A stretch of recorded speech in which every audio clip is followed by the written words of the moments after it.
Olá, eu sou Alessandra Andrade e sejam bem-vindos a mais um episódio do podcast Fábrica, que é um projeto do FAAP Business Hub. E hoje eu estou aqui com a professora Mayara Longini.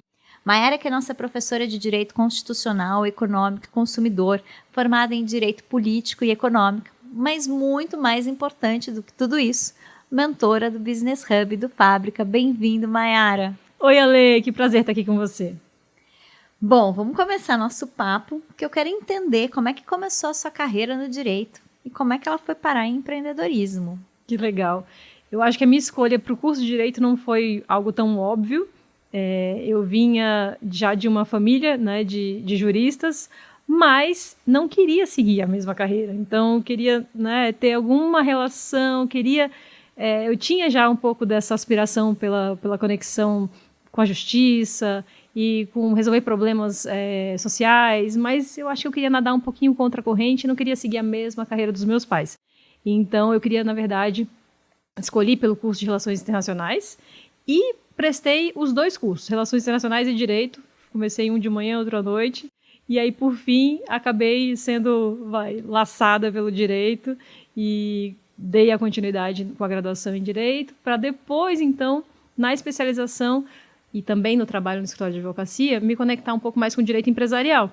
Daí eu acho que foi quando eu mergulhei mais no mundo do empreendedorismo, né, nessas relações entre sócios, sociedades, formalização de negócios.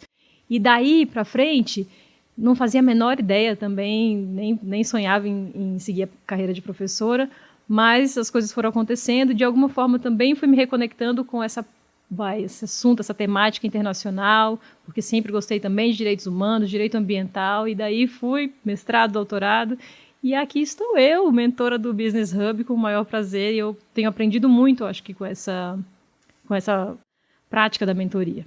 Ai, que legal, Ma. E deixa eu te perguntar uma coisa. Hoje, quando você está mentorando esses projetos que estão nascendo, quais são os maiores desafios que esses empreendedores encontram? Eu acho que o primeiro é fazer escolhas, né? A gente vive num mundo de acesso à informação muito amplo, de velocidade, mudança das coisas também, né? Super rápido, veloz.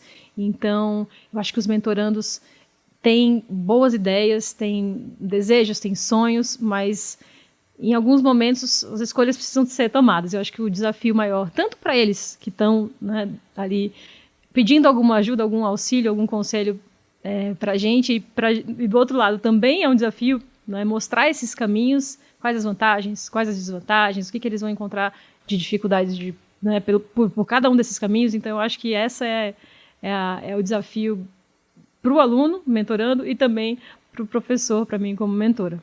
Bom, quando ele chega para você, está na hora dele pensar numa formalização. Isso. Ou de, pelo menos, discutir algumas questões societárias, por ser um grupo. E aí ele já está com milhões de questões sobre o projeto dele na cabeça. E aí chega professora Mayara, e aí tem muita burocracia? Muito. Vamos chamar assim, um setor, né? Um campo, a área do conhecimento que envolve o direito, que envolve as normas, as leis, não tem como não ser. Ele é burocrático, ele é de muitas etapas, ele tem muitas formalidades e uma coisa pode invalidar a outra, uma escolha feita, né, agora pode ter alguma consequência jurídica só lá na frente, né? A gente brinca que o direito ele começa lá com o nascimento, né? Até antes, a gente fala que o próprio nascituro, né? Quando está na barriga da mãe já tem direitos e vai até a morte, a sucessão, né? A herança. Então, esse percurso todo, fazendo uma comparação aí bem simples com a vida da pessoa física, ele também acontece no mundo, né, da pessoa jurídica. Então, ele é burocrático, sim. Muitas vezes eu falo, é um pouco chato, vai dar um pouco de trabalho, mas você não precisa enfrentar isso sozinho, né? Tem aqui a nossa equipe e também sempre aconselho, né, toda empresa tem que ter também ali o contador ou o escritório de contabilidade, ou enfim, uma assessoria que vai direcionar, que vai realmente dar um suporte nessa parte burocrática que não é fácil. As pessoas não conseguem, às vezes, lidar com isso sozinha, é bastante coisa. Então, eu sempre aconselho também ter quanto mais consultoria, se for possível, melhor, né? Mais suporte. Mas meu pai sempre foi muito empreendedor, então a gente, de família empreendedora, o assunto do escritório ia para a mesa do jantar, isso não tinha começo, meio e fim. Mas meu pai dizia uma coisa, que ele falava assim, que existiam apenas duas coisas que eram para o resto da vida. Uma ex-mulher, e meu pai não tem nenhuma, porque meu pai está casado com a minha mãe há 60 anos, 50 anos, sei lá, é muito tempo. Minha mãe tinha 14 anos quando começou a namorar com meu pai. E a outra que ele disse que era para o resto da vida era ex-sócio. E a gente vê muitos negócios nascendo entre amigos, né? Entre colegas de faculdade, às vezes entre colegas que nem são da mesma faculdade, mas que estão ali naquele mesmo momento de vida, que começam a fazer a festa juntos ou que desenvolvem uma camiseta, alguma coisa. O que dizer para essas pessoas que estão começando a fazer um negócio? Como é que se organiza isso? Muito interessante, né? É bonito de ver ideias nascerem em conjunto, né? Compartilhadas, e assim como você planeja e às vezes escolhe um parceiro para a vida, é legal também ter parceiros na jornada empreendedora e de negócios. Mas, por outro lado, eu vejo também que cada vez mais até a própria estrutura jurídica permite também um caminho individual. E às vezes uma das dúvidas que eles enfrentam, que é uma das primeiras, é bem isso, né? Eu vou sozinho ou vou acompanhado? E aí é difícil tomar essa decisão. Então depende muito do objeto, do negócio, o que eles querem. Mas realmente, se a ideia nasce ali compartilhada, nasce com mais de duas ou mais pessoas, um grupo, o ideal é constituir uma sociedade. E assim como você compartilha as responsabilidades, você também, né, pode compartilhar ônus e bônus, né? Então, é por causa disso que o seu pai falava, então não existe um ex-sócio, por quê? Pode vir a dar problema? Pode vir a dar problema. É muito comum que aconteça. Às vezes os objetivos, eles não partilham mais as mesmas vontades e querem se separar, né? Então a dissolução da sociedade pode acontecer, e com isso uma briga ou não, então é difícil, né? E existem alguns instrumentos que a gente pode usar para esses alunos ainda quando a empresa não é operacional, quando não está na hora de abrir a empresa. Você recomenda fazer um memorando de entendimentos, né? Organizar essa relação quase antes da ideia ir para o papel? Muito bom. A gente fala assim, quando eles estão com essa dúvida se vão sozinhos, se vão com sócio, a gente fala, vamos dividir, né? Vamos colocar no papel, então, nesse documento, no memorando, né? Ali num termo, num acordo, que eles possam, então, realmente colocar no papel, literalmente, esses combinados. O que muitas vezes na nossa sociedade, eles são, né, muito fluidos, muito falados, muito WhatsApp, e formalizar, acho que traz esse compromisso maior. Então, né, de novo, um paralelo bem simplório, mas ir lá casar no papel passado. Então, formalizar em um documento traz maior senso de responsabilidade e maior conhecimento, ciência do que pode acontecer e como, né, se vier a dar problema, qualquer tipo de desentendimento ou às vezes não tem mais vontade de continuar, como é que isso vai, né, se sair, como é que ele vai separar, como é que vai, enfim, seguir com esse negócio ou não. E qual foi o projeto mais interessante que você mentorou agora, nesses últimos meses? Olha, todos foram interessantes, bem clichê dizer isso, mas realmente, porque todos eu achei muito interessante. Fiquei bastante surpreendida com as ideias e com a capacidade, eu achei também, dos alunos entenderem, porque antes de fazer a mentoria, eu pensei, nossa, eu vou chegar com a parte burocrática de direito para o aluno da moda, para o aluno da comunicação, eles vão achar realmente muito chato e não vão entender e não vão querer saber. Pelo contrário, me surpreendi porque eles não só quiseram saber, como entenderam e receberam bem, então fiquei surpreendida nesse sentido, e também dos objetos, né, assim, das ideias dos mentorandos que eu peguei. Mas para citar eu acho que eu gostei bastante do projeto que tinha um viés social, né, então de levar a arte, levar a cultura, levar acolhimento para crianças em hospital, e isso me toca bastante porque eu sou bastante ligada com essa ideia dos direitos humanos, né, da governança socioambiental, então acho que esse me pegou assim, né, me encantou bastante, achei muito bonito. E também porque uma das conversas que a gente teve foi no sentido, né, do fazer um negócio com um propósito, com fins lucrativos, ou seguir por um caminho de associação ou de ONG, né, terceiro setor, um caminho que seria sem fins lucrativos, mas por ambos os caminhos, essa ideia de ter o propósito, ela é viável, é possível. Então, acho que essa conversa também é bastante importante, de um sonho, de uma vontade de fazer o bem, entre aspas, ou, né, ter essa finalidade social e, ao mesmo tempo, ter retribuição financeira. É possível e é louvável, é legal. Você trouxe um ponto que eu acho interessante a gente comentar, porque muitas vezes a gente pega ideias pré-concebidas, né? De que projetos que tenham um viés de impacto social, eles não possam trazer lucro. Mas até antes disso, antes de trazer lucro, ele tem que trazer sustentabilidade. E para trazer sustentabilidade, ele tem que ter retorno financeiro. E esse, acho que na minha história aqui, antes de BeHub, ser centro de empreendedorismo, sempre foi algo que a gente trabalhou muito com essa mentalidade, de entender que, assim, dinheiro traz liberdade. Né? Que ele pode ser um projeto social, mas ele tem que ser um projeto social onde ele consiga trazer recursos, que ele gere recursos. Porque quando você precisa exclusivamente de patrocinadores, de doadores, você acaba sendo refém, né? desses sponsors, né? Então, o quanto é importante. E se dentro disso você ainda conseguir se pagar e ter lucro, você pode dedicar de verdade a sua vida a isso.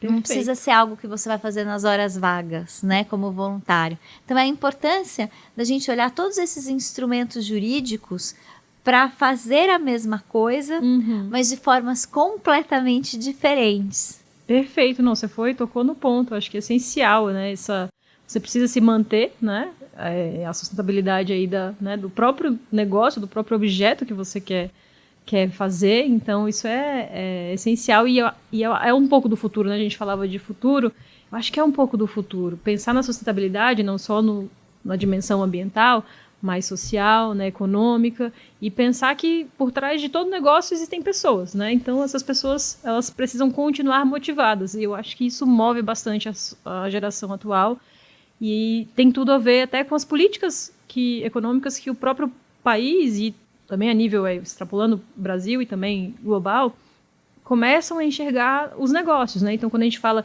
de financiamento de negócios, empresas, indústrias que são ou que adotam essa governança socioambiental, é muito esse caminho, né? Então, essa geração que a gente vê empreendendo agora vai estar nos grandes bancos, vão estar nas grandes lideranças, né? Vão fazer, enfim, criar novos produtos, e eu acho que é esse o caminho para que, enfim, a economia continue girando, para que o consumo continue acontecendo, para que, enfim, as pessoas continuem habitando um planeta minimamente, né, equilibrado. Então, o próprio negócio depende das pessoas e as pessoas dependem, né? Então é isso. A sustentabilidade, acho que é a palavra que resume, você tocou nesse ponto, que é essencial. E eu acho que a gente está conseguindo construir projetos nesse sentido e isso me traz muito prazer. Agora, falando um pouco de sustentabilidade, eu vou trocar por futuro. E a carreira do direito, ela tem mudado muito com as startups. Então, são dois aspectos que eu quero abordar aqui.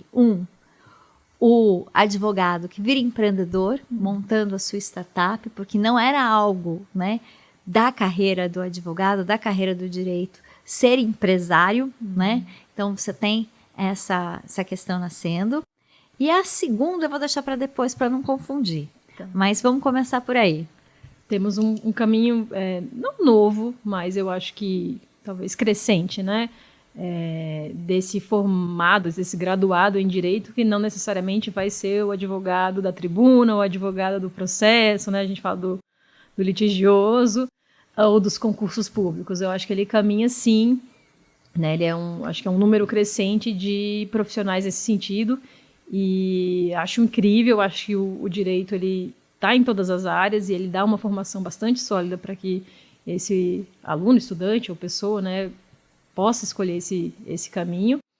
E por que não, dentro também do seu empreendedorismo, ser a pessoa que conecta, talvez, com um outro profissional do direito que faça a parte mais contenciosa ou a parte mais contratual, que seja.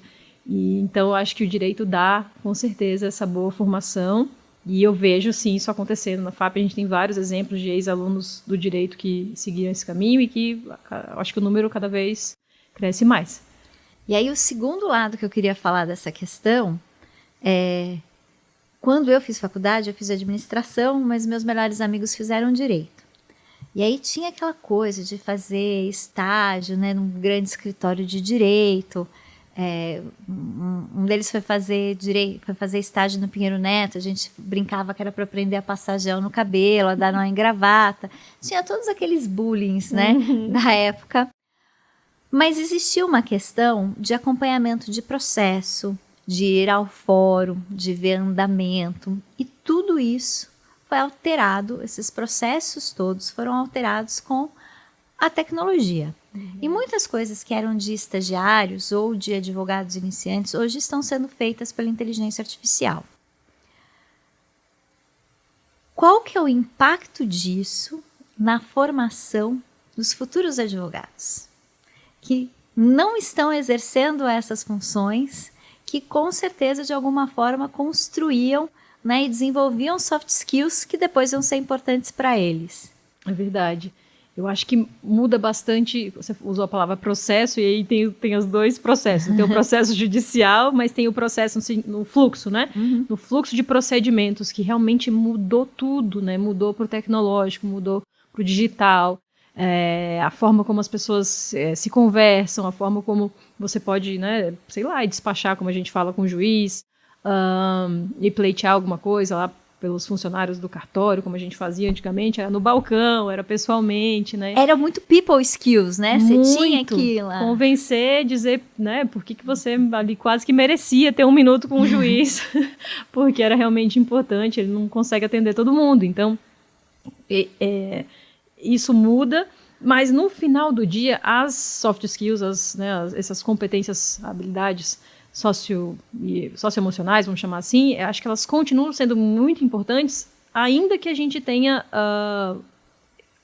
na intermediação o digital, né, e o eletrônico, porque de alguma maneira essas pessoas vão precisar conversar.